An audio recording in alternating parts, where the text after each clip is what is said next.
So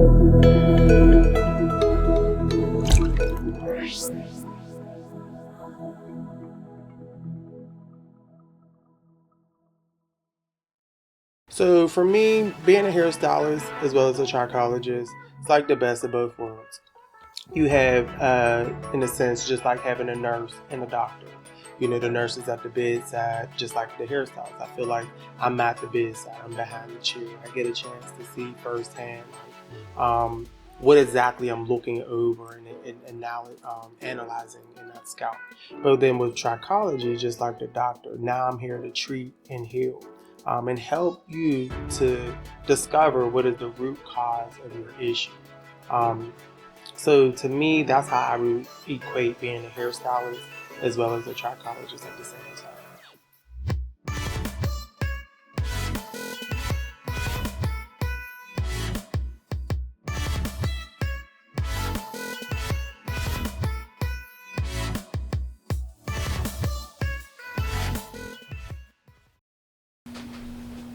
The next question is also a question that I'm often asked a lot, and had been asked this question, I would say, for about 15 years now. Okay. Right? Especially like with society and social media, as social media became more popular, this question became more prevalent. Okay. And that question is, which is better, natural versus relaxer? Yeah, so that's a great question because I started my career when relaxer was in, Likewise. So it didn't matter whether you wore really short hair, whether you wore, a wrap. You was getting a relaxer. Period. And over the last, I'd like to say about 15 years, I encouraged my customers to transition from relaxed hair to natural, right? So I noticed a lot of scalp issues that my customers started to face with relaxer. Continuing to get relaxers on a schedule. Let's say some of my customers, especially the short hair clients, will get a relaxer every 6 to 8 weeks. Okay. And so they would present with forms of dermatitis in the scalp, flakes sometimes. I mean, different things. So I still do use relaxer though. I do too. Some of my customers, they still get the relaxer, especially if they wear their hair short. Right. And they want more of a sleek look. Right. But with the advent of new hair technologies, I'll give you an example. I was an educator for Brazilian blowout. Right. And so Brazilian blowout allow my customers, whether they had extremely curly hair to moderately wavy hair, to wear the hair straight. Right. And it didn't affect their scalp in the same way that a relaxer would. Right. And so the chemical reaction is different. It's different, right? And so I don't knock relaxer. Me either. But if I had my choice, I would say let's stay natural. Right. It's so much easier as far as maintenance is concerned. Right.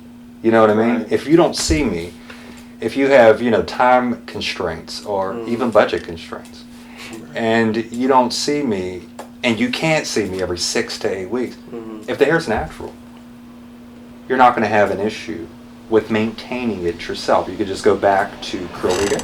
Right.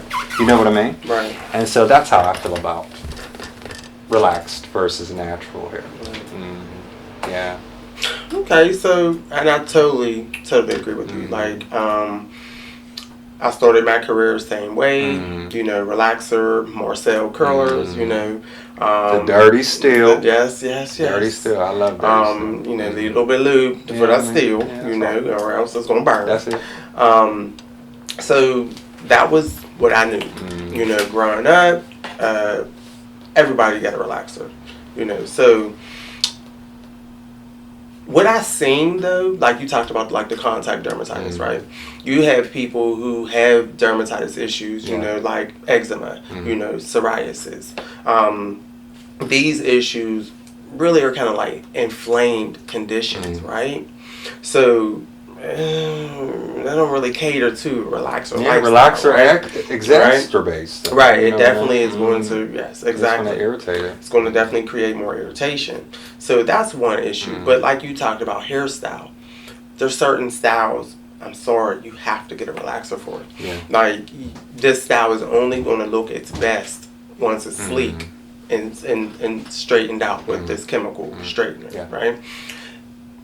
To the degree of which certain smoothing systems, you know, such as Brazilian blonde, I don't feel like offer that sleekness, you know, and for them to be able to recreate this, right? So you talked about when you're at home and you have to maintenance these things yourself, right? Sometimes a relaxer provides, you know, that ease in this maintenance regimen, right? I agree with that, yeah. So that caters to me lifestyle. Who are you as a person, right? What is your lifestyle? What is that your job? You know, or are you a mother? You know, do you exercise? Do you exercise a lot, right? This is true. So, who are you, and how much time do you have to spend on your hair? Right. Right. So that's one with lifestyle, whether it's going to be relaxed or natural. Two, what is your hair type? Can your hair type withstand a relaxer? Can your hair type withstand perpetual heat? You know, where do you fall? So for me, I think there's a world for both, right? I've had clients, you know, in the past where it's like, okay, you have this really, really tight curl pattern. So taking your hair too straight is not good. But the style you want to wear, it's not good to have it too tight, right? So sometimes I would find myself in the middle grounds where I would texturize the hair, you know, to where I would like, you know, mix this relaxer with maybe some conditioner just to slow that process down to where I'm like softening that curl pattern. So it allows me to smooth that out a little bit to where maybe we could stretch that, you know, and with training the hair, that means you are consistent with your, you know, visits to the salon. You're consistent with, you know, our maintenance regimen. That the hair will begin to respond, you know, in a way that it needs to and is required. So certain people fell in that middle ground, but there were a lot of people who I took out of the relaxer because I'm like, you really don't require this. You know, your lifestyle, you know, you're able to go into this natural realm and still live and have, you know, a full life, you know, with your hair and look and not a full life. A full life. Not a full life. Listen, because you know this hair situation is like a make or break. You know, so people, their game is off, their life is off when their hair is off. You know, so live a full life. You know, I agree with it. You know, there's a world for both relaxed and natural, and it's definitely up to the customer to, well, it is, you know, ultimately. It's up to the customer to invest in which one they're going to maintenance. You got to invest. Which world you going to if you know that you can't make it to the professional, because I do not recommend anyone do not try that at home. Relax the hair at home, please. Right, unless you have a license, right? Right. But yeah, you know, there's. Well, you're well versed in your practice. You know what I mean? Because you know, there's a lot of people at home that've been doing relaxers at home for. As a matter of fact, I started relaxing hair at home before I was licensed. I'm just gonna keep it 100. Well, you know, but. And I understood, you know, I'm only relaxing the regrowth. Right. You know, see, that's the whole thing. I'm not overlapping. I'm not overlapping. That line of demarcation. You know, so I understood that early on. But there's a world for both. There's a world. And so you have to decide which one you want to invest more in. That's it. Right. So, again, I agree with you. You know, and it definitely depends on the individual lifestyle. You know, and what are you looking for, like in terms of your day-to-day practices. So, all right, that is our take on relaxed versus. That's relaxed versus natural. All right. Our next question on the board is. Okay, so before I read this question, right, I have like a. You know, it's just like a thing with this this word, right? So I kind of recoined this word, and I'll say it after I read it. What are quality protective styles? Also, what are they actually protecting? Please. Okay. So for me, right? I just don't think there's a such thing as a protective style, right? I think the word is convenient, right? The word we're looking for is these are convenient styles. There are convenient alternative styles, right? Okay. To what you're used to doing, right? Now, there are these certain styles that we coin as protective are actually common styles for certain people. This is how they always wear their hair. But I believe that terminology came from when I want to take a break, or when I want to have something that's going to provide a sense of convenience, for me and my hair that I don't have to fuss with, right? So I believe that's where that terminology came from. But in actuality, the second part to this question is what is it actually protecting, right?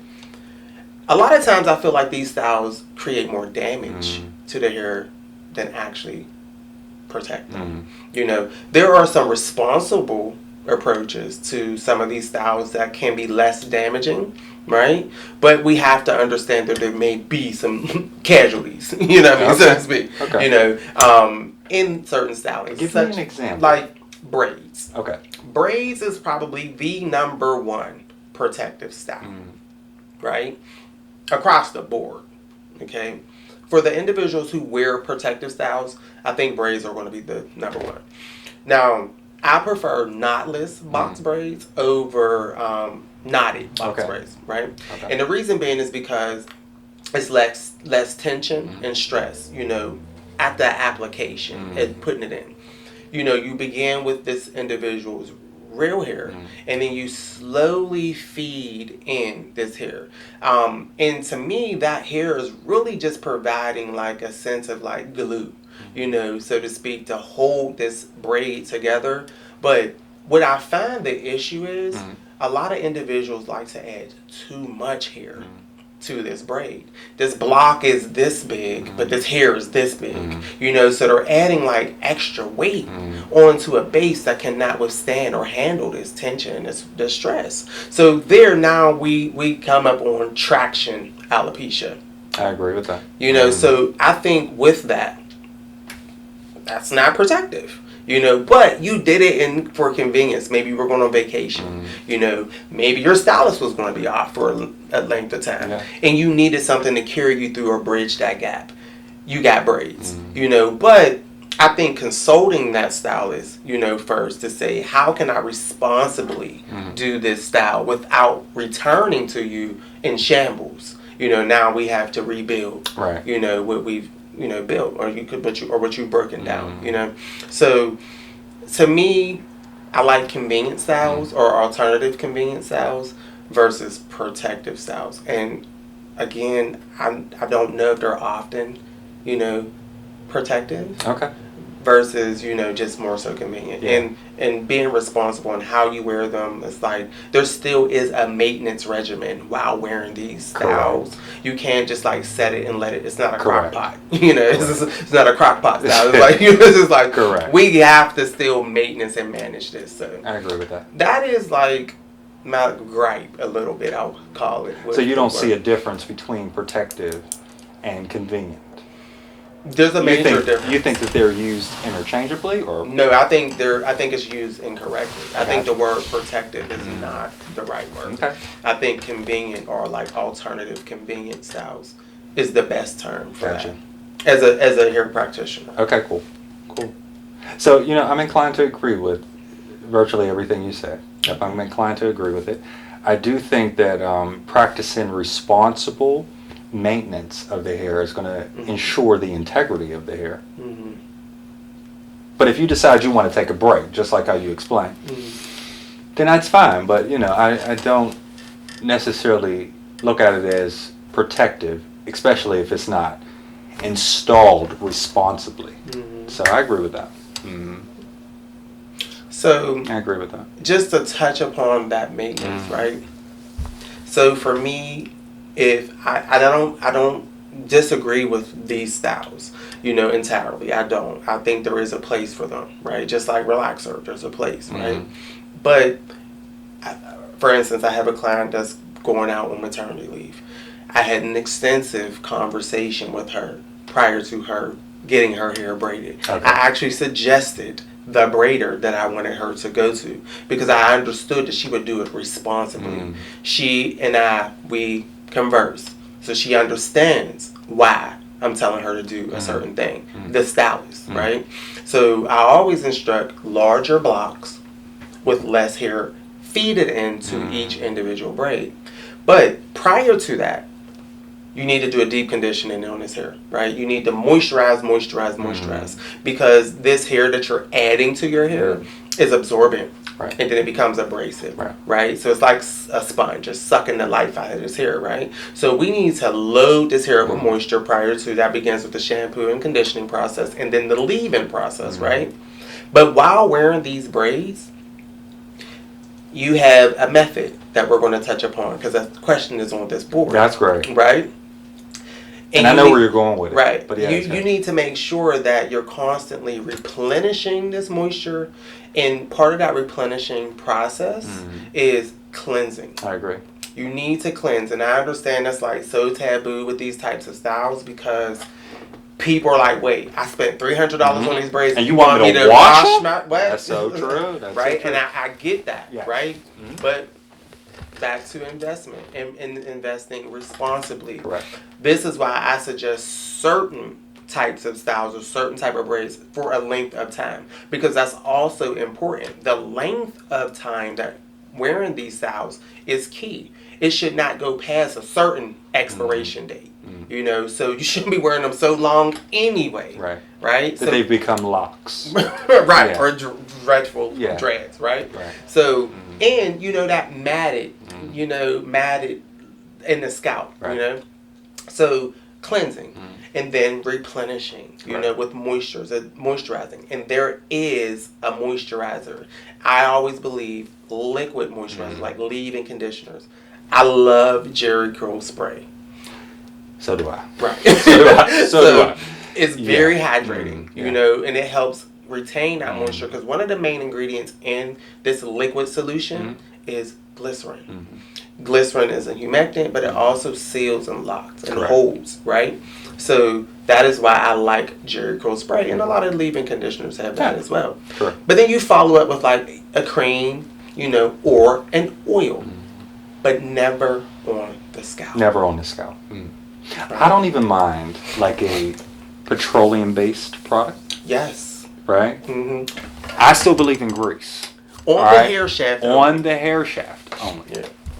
So, right. So I definitely feel like that is like, our infamous blue magic. Yeah, there you go. Right. Here you go. On the hair shaft prior to the braid, or even during the braiding process, because it has a bad rap, but it's definitely there's a place for blue magic, and it is, for sure, and that is the place for it. I agree. With that. So, that is like what I would like to add to that question, because again, these questions were asked by clients, right, and they ask them the way they come to their head. But this is what we're here. You're here to expand and expound and divide like the words. And to educate. And to educate. Right. Yeah. So that's what I wanted to add to that question. Cool. Yeah.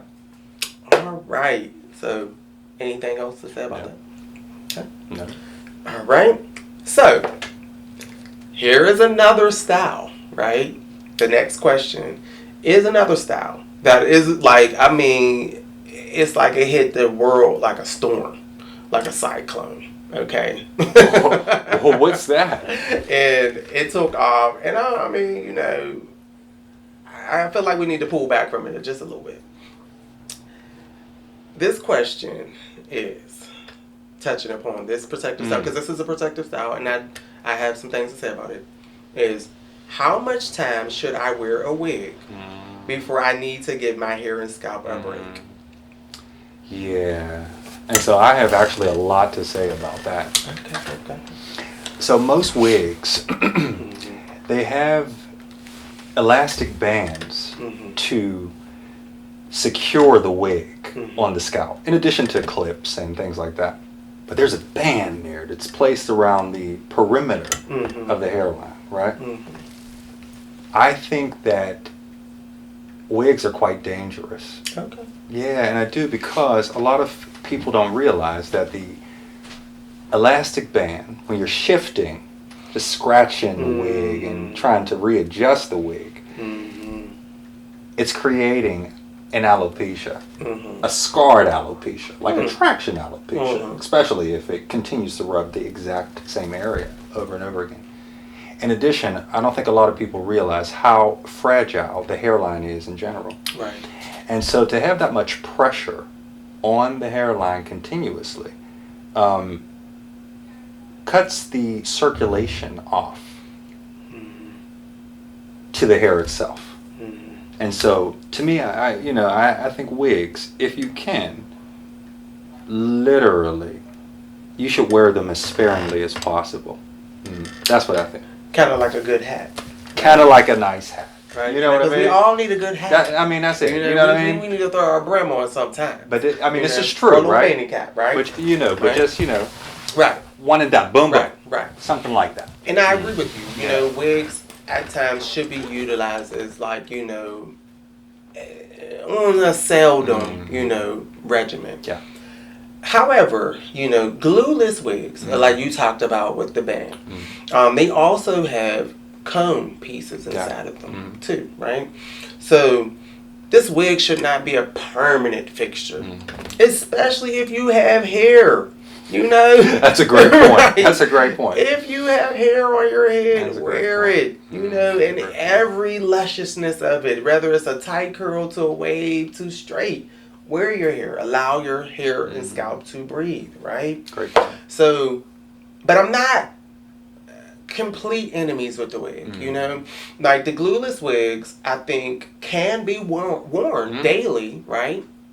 Of course, you want to protect the hair underneath that wig, right? So that you're not having these bands or these combs constantly resting and rubbing. Correct. You mentioned traction alopecia, which in the beginning stages is not scarred or permanent, but can become permanent over time. Yes. With the perpetual repeat application, right? And I'm saying glueless.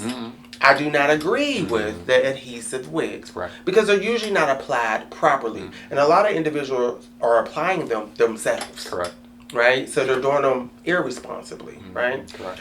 But let's talk about the bands and the combs for a second. And I'm saying you need to cover the hair underneath. Because if you don't, right, you get people, and I've had clients who have done this, and against my advisement, right, I'm telling them, you need to do these braid downs. However, they don't have to be tight braids, This right? is very true. They could be some, sloppy braids. Just something secure, something to bound that hair down so it's not so big. Right. Then cover that with like a wig cap, right? And then apply this wig. I agree with that. But when you don't do that and you allow these bands and these combs to rest in the same position in the scalp, right? It's kind of like, when you stick a brick or like a big boulder in your yard over top of grass, right? Such a good point. So this rock has sat in the grass, yeah. and it's sat there for some time. Yeah. And, when you remove this rock, you can see how that grass underneath has died. That's such a good point. It's turned brown. It started to wither and break. And now, we have a ball. Yeah.